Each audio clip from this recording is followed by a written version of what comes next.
Episode of the Real Estate Investing Club. I hope you guys are having a great week, great day, wherever you are, and whatever day it is for you. It is Friday on the podcast, so we're bringing that good Friday energy to you, and it is nice and sunny here in Seattle, so it's a good day. It's a good day for everybody. It's one of these days where you wake up, it's like really cold outside, but it's beautifully sunny, and you just want to go on a walk. I haven't done that yet. I'll probably do that after the podcast, but it's a good day for a second reason because we have Emmanuel Staphylidis with us on the podcast from Capable Capital. He has 30 years of experience in real estate. They're in the single family space, specifically the low purchase price single family with seller financing. So we'll get into that in a second. But Emmanuel, I'm excited to hop into this. Thanks for hopping on. I'm excited to be here. Thank you very much for having me, Gabe.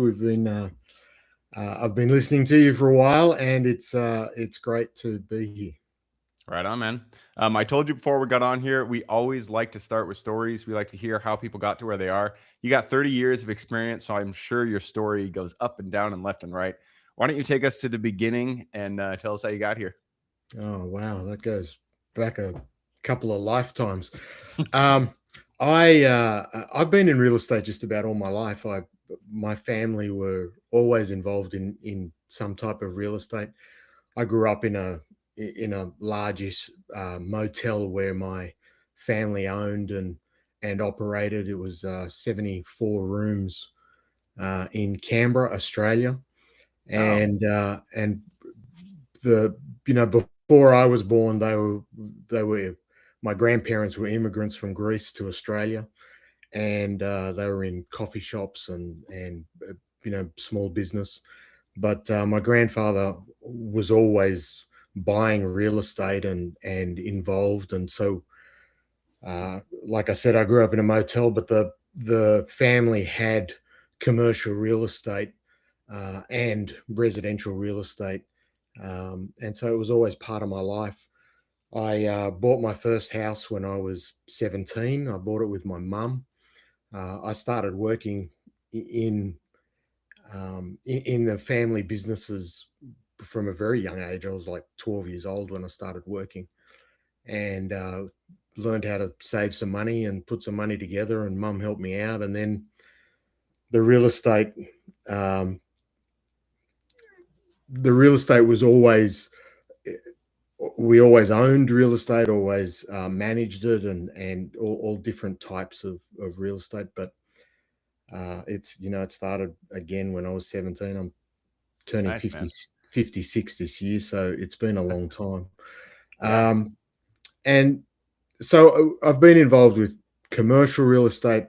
I guess over the length of my life, commercial's been predominantly what I've been doing, but through realization and managing different properties, we got involved with multifamilies, and we did a lot of single families, and we fixed them up, and we were mainly renting them. But over time, we realized that the people that were making the most money out of real estate were the banks. It was, it's such a debt orientated business that, I always wanted to be the bank. And so I moved to the US in 2018 and lived in Virginia for 6 years, and only just a few weeks ago moved just over the border to North Carolina. But when we got here, the dream was, how do we become the bank? How do we? And I didn't really focus on that in terms of a realization. It was through some people that we met and mentors. They've become mentors over time, and that's what we're creating now. But Nice. the involvement in real estate, to answer your question, has been all forms of real estate. Just about everything you can think of, I've been involved with it. And I'm always jealous of people who kind of grew up in that family. They were surrounded by people who were doing real estate, so it's kind of second nature. It's just, to you, it seems like something that people do. They go out, they do real estate. That's just what you do. So I love to hear that. Motels? It's a really unique niche. But if you grew up, you lived in a motel, your family owned a motel, I'm sure you have a lot of knowledge. Why didn't you go down the motel path? And I did, and I tried.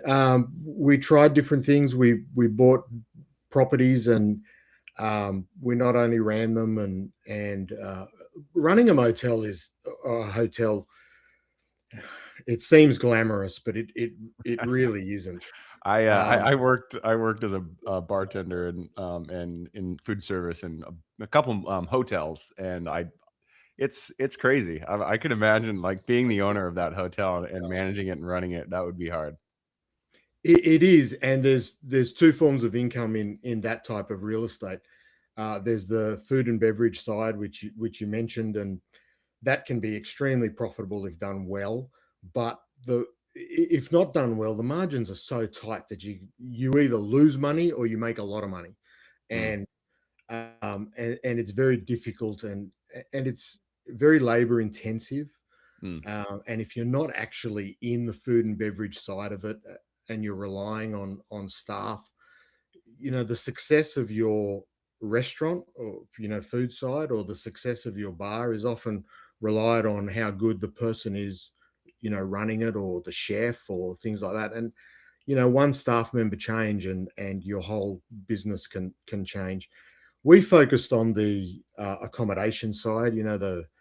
It's much easier to find people to clean rooms and maintain rooms, and theoretically a whole lot more profitable. But again, it's very labor intensive. It's very um, real estate cost intensive. So the purchase price of the rooms, getting the real estate is extremely expensive, and the money, everybody borrows money to buy these properties, and a lot of the revenue just goes back to the investors, or the bank, or that those people. And again, although it's profitable, and if you manage your money properly, you can make a lot of money. But um the people that make the most money are the ones that fund it. Like all real estate, the people that make the most money are the ones that fund it,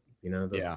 the financiers. So Well, and uh, that does bring us to what you guys are doing today at Capable Capital. So you guys, as I understand it, you look off market, you look on market, you buy properties that are low purchase price, so sub $100,000, and then you sell them on contract for the seller financing.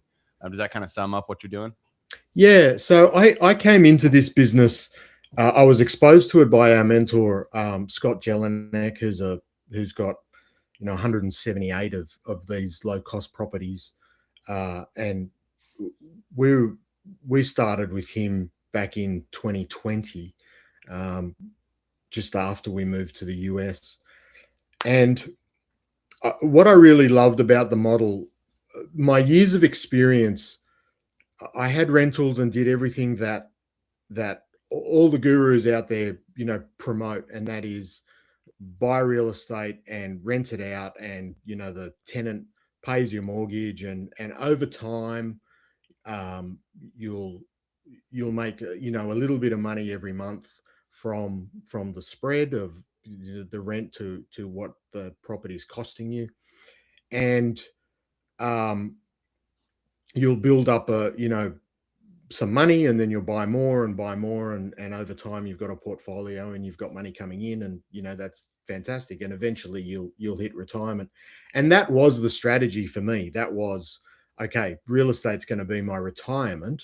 And so I was in other work, and buying real estate, and having rentals. And then Scott came along and taught us this strategy of, well, why don't you pay off the house and get all of that money from the property? And that was one realization. Mm. And then the You mean other buy with real, cash? yeah, try and buy it with cash, or buy it with such a small mortgage that you can pay it off very quickly. And Mm, I really like that idea of, getting rid of the financiers, getting rid of other investors as fast as possible, get them out of the deal so that all the money is yours. And mhm. that way you can scale a whole lot quicker. Um, and so that was one I would realization. jump in there real quick because I always like to play devil's advocate, and And I love the idea of getting all the cash flow to yourself. The only problem is I don't agree that you can scale quicker because the debt is leverage, and when you use debt, you can leverage quicker, which means you can scale quicker. Do you not agree with that sentiment? Like if you have if you have $100,000 in your bank account, you can either go and buy $100,000 property and make $1,000 bucks, or you can buy $1 million property, put 10% down, and make whatever the cash flow is on that property, which is going to be more than if you just bought that $100,000 property. At least that's how I've seen it. I've always been a big fan of using debt. I understand the desire not to have it in the picture, but it does, in my opinion, it does kind of hamstring you. It does make the process go a little bit slower. What's your take? Yeah. So I use debt. There's no doubt about that. I just use it for a much shorter term than what most people do. The process that you're describing um, is what most people do, and again, what I was doing before. And I most people, and I was exactly the same. I took out these 15, 20, and 30-year mortgages, Hmm. and because I wanted the spread and I was looking for money for myself, I would make the minimum payment on those mortgages. So it would take 15, 20, or 30 years to actually pay off the property.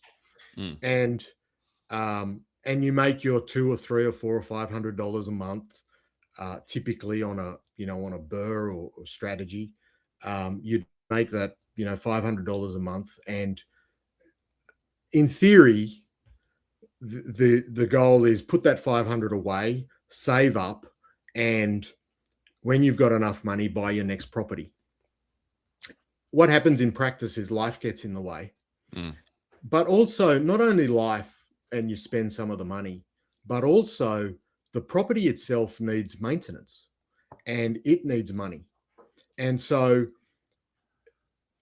a tenant turns over, every 2 years, or typically for a rental, or something occurs. A HVAC goes, a major item occurs, and the $500 a month that you've been accumulating over time, then a lot of it gets spent and reinvested back into the property so that you can maintain, the high rent values that you need. Yeah, and that's always why I suggest people go big. Don't buy single family, buy multifamily, buy self storage, mobile home parks. A larger property, because those things that you're talking about, the things that you can't predict, that happen to every property, the things that cost money, those can be that cost can be absorbed if you have a higher net operating income.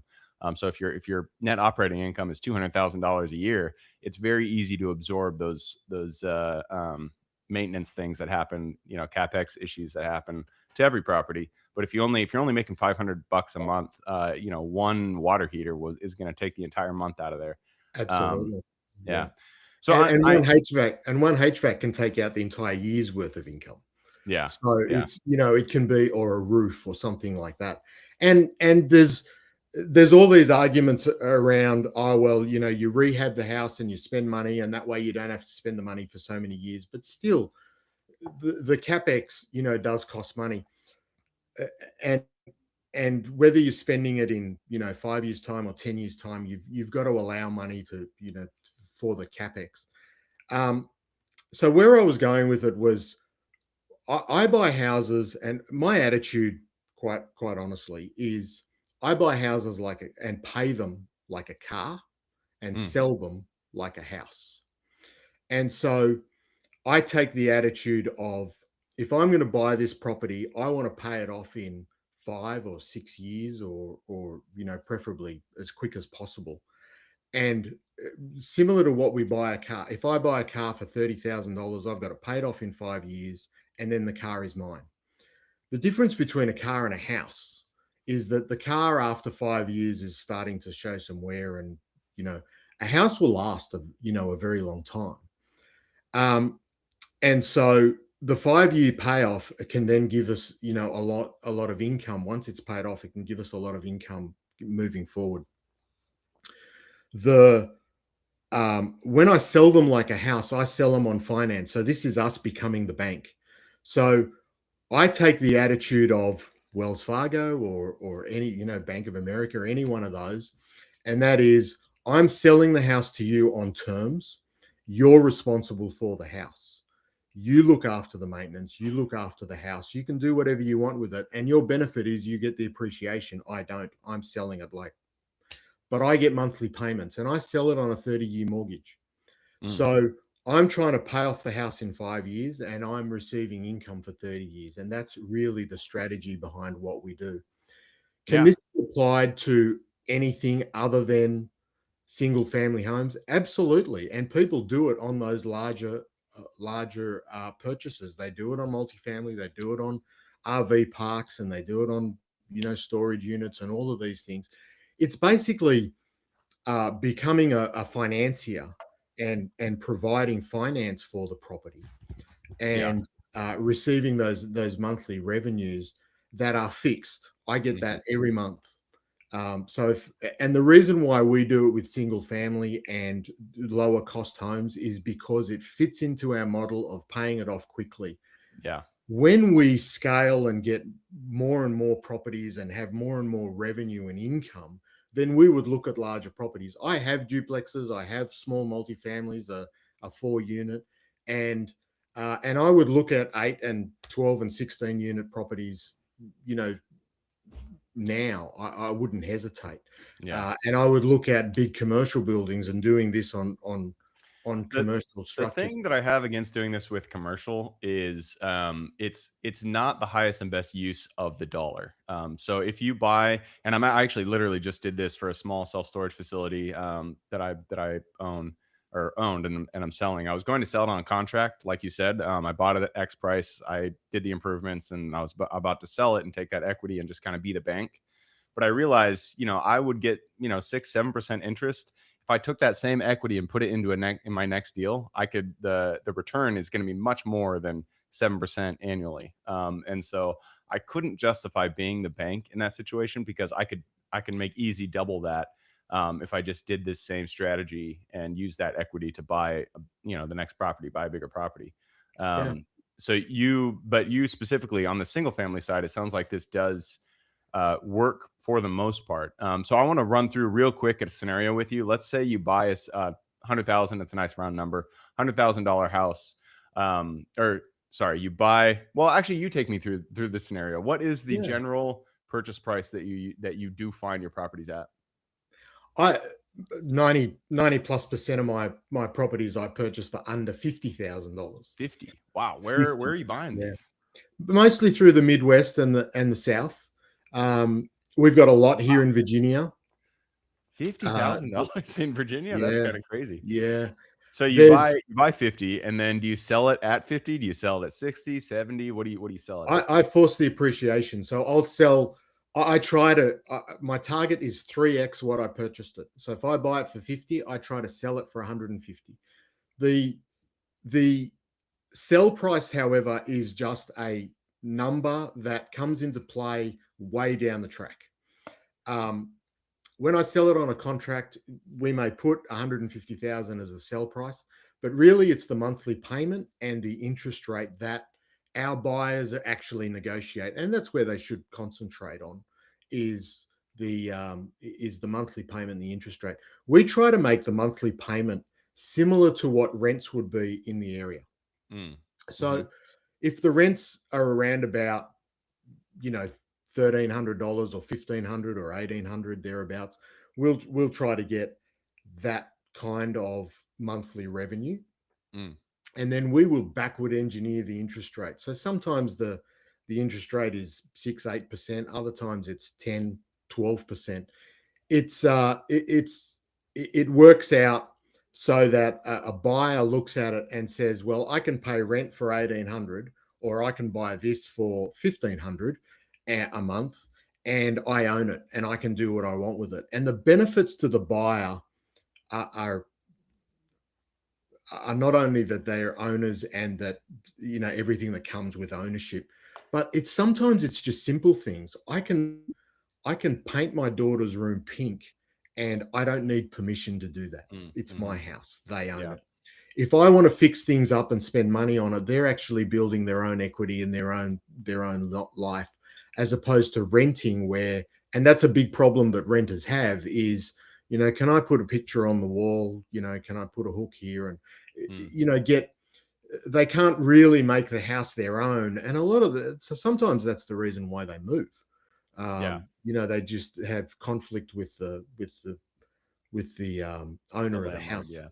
So we are running down the clock, but I Yeah. did before we move on, I do want to ask. I want to kind of finish out this scenario here. So you bought it at 50,000, you sell it at 150. You already mentioned your interest rate. You try to keep the monthly payment to be about what the average rent is for the area.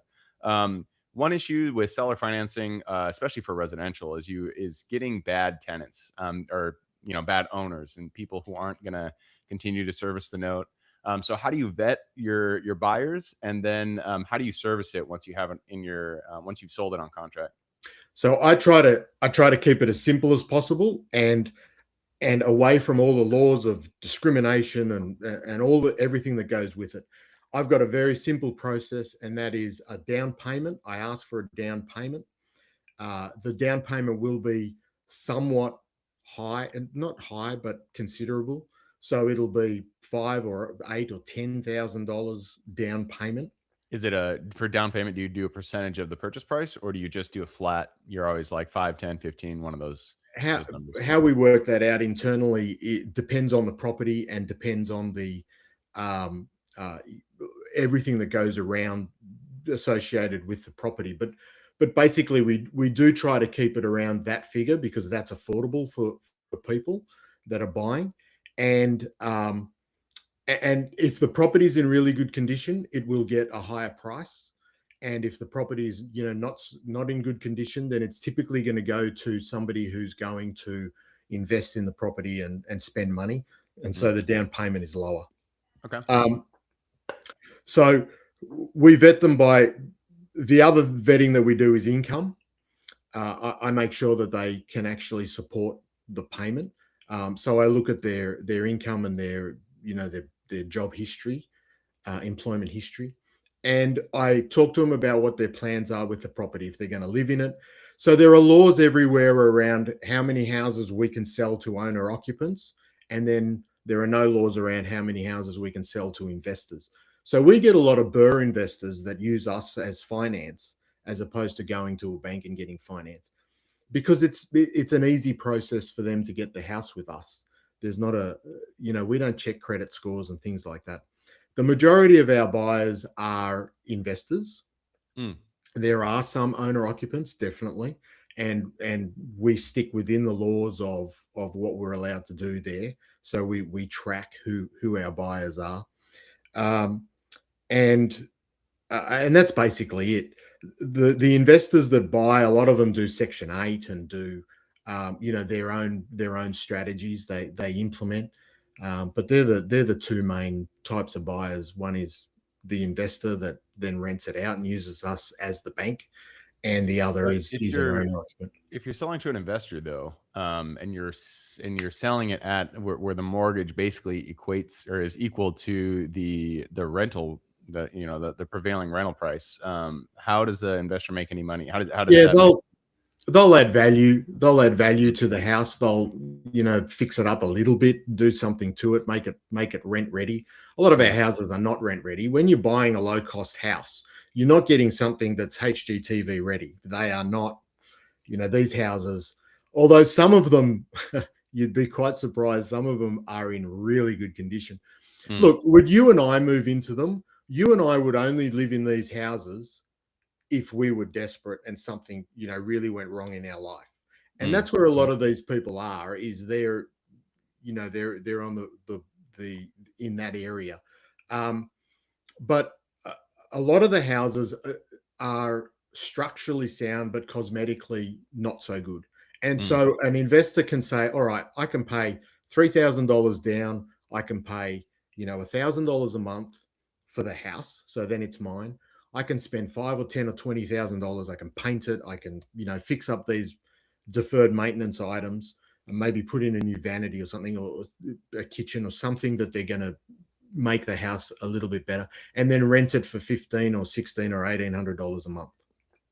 Got And it. Okay. and so they get their spread that they're looking for, and we make our fixed monthly payment. And the best thing about selling for us to investors, we actually prefer them than owner occupants. The investor has the same mindset as us, Mm. and that is, this is our income, this is how we make money. So they want to look after their tenants, and they want to look after the property, and get their tenants to pay every month. So they're looking after the property and making Yeah. sure things are right, and they pay us every month. Yeah, that makes sense. So essentially, you're wholesaling, but not necessarily wholesaling, because you're buying the property and then selling to investors. But investors are your end buyer, Yeah. somebody who is looking to do do the value add to the property. That makes Our sense. our value add, where we add value, is the finance. Mm. So something that a lot of people don't realize is, if you were to try and buy a house for $50,000 and you had $10,000 available to help buy the house, so you only want to borrow 40 grand to buy the house. Yeah. Trying to get a loan for 40 grand is really hard. So, A but lot my of question is, why don't you just? I mean, why don't you just lend the money out? Because if you're selling to investors, you can just be a hard money lender, and that's essentially what you're talking about. But you are doing the extra step of taking title. Yeah, it goes back to what you said before. You could lend the money and make 6 or 8 or 10% or 12% even, quite comfortably. Or you can do our strategy, and our return on investment is phenomenal. Mm. We can look, on average, we make over 30% ROI. Wow. So our ROIs, for the effort, for the work that we put in, is phenomenally high. Oh, right, because Um, you're adding the wholesale aspect of it, in that you're increasing the price once you purchase yeah, it. That we makes sense. force we force Cool. the appreciation, and get phenomenal return on investment. Um, our A lot of our financiers are private financiers, and they'll put in 50 or $100,000 into our strategy. So they'll invest with us. We'll pay them 12 or 14% on their money. And a Mm. lot of the money that invests with us is IRA accounts, self-directed IRAs, or 401ks, things like that, or people with money that they just want to put it into a strategy, and they don't want to be involved with the strategy. So it's Yeah. lazy type money. So they invest with us. We use that, buy these houses, and our ROI, like I said, is really high. And when our investors look at our strategy and what we do, and we take them through our whole pitch deck, they look at it and go, "This is unbelievable. I don't have the time to go and do what you do, but I'm happy to invest with you, and you go do what you do." So we make phenomenal returns, and we pay our investors every single month. And when they see our strategy, they nod and go, "Yeah, we understand why you're going to pay us back." Nice. That's Right on, man. Well, it is works really past the well. time. We're at the 28-minute mark, so we got to push Oh, into wow. the quick question round. Are you ready? Okay. All right. Starts with education. It could be any form. Yep. It could be a mentorship program you've been a part of, a book you've read, a movie you've seen, a conference you've been to. I just need two recommendations: one for general life wisdom and one for real estate. For I have a number of mentors, but Scott Jelinek in Freedom Accelerator program is phenomenal for what we do, for both life and real estate. It's really good. I have a mentor for raising money, and I have a mentor for our fund. We've got a fund. Um, but Scott's the one that I would really like to put forward Nice. All as right. far as Shout our out to Scott. mentor. What was his last name there, in case anybody else wants to reach out? Jelinek, Scott Jelinek. Jelinek. All right. Yeah. All right. Next question is about the U.S. It's a big place. There is a lot of opportunity out there. You've already mentioned Midwest, South, but give me a single metro that you're most excited about investing in for this strategy. There's a number, but Birmingham, Alabama is really good. St. Louis, Missouri, and Illinois are really good. Um, Ohio is a good area. Cleveland and Toledo and some of those. But the single best one would be Birmingham, Alabama. probably Birmingham, Alabama. Yeah. Yeah, what is the big? Was it Tesla or SpaceX? Somebody just is going down there. I can't remember. One of the big companies said they're going to Birmingham, which is good for the city. So that's good. Yeah, yeah. All right. Next question is about finding the deals. It all starts with getting in contact with the seller and penning that purchase agreement. And this is not something that we actually went in during our talk, but it is very important is the actual lead generation. So how do you go out and actually find those deals? We find deals on Facebook Marketplace, for sale by owner on Zillow and those other websites. We do reach out to sellers directly. We do direct mail. Our SEO from our website does quite well. They're the main forms that we use. Surprisingly, it's because we buy at a discount and we negotiate, of course, trying to get the prices down as low as we possibly can. But we can buy direct. So, off the MLS and Facebook Marketplace, we can buy direct from sellers, and the MLS we negotiate with real estate agents, and those strategies all work. We can find houses all over the place. Yeah. So yes, for single family residential, I feel like mailers work really well. For everything else, I've tried mailers in commercial. Sometimes it works, sometimes it doesn't, but definitely works for single family. And I love mailers because it's a slow burn. You'll send it out, you get a bunch of calls, but then it keeps trickling. 3 months down the line, 6 months down the line, you'll get a call. It's a really good point. I've gone into houses and to buy them, and I've seen our mailer up on the fridge, and I've looked at it and said, "Oh, we've changed our mailer 3 times since then." So it's been sitting there for months, months and months, and then finally the people have decided to sell their house, and so they've given us a call. So it's amazing when you sell these houses, or when you market to the houses, when you send the mailers.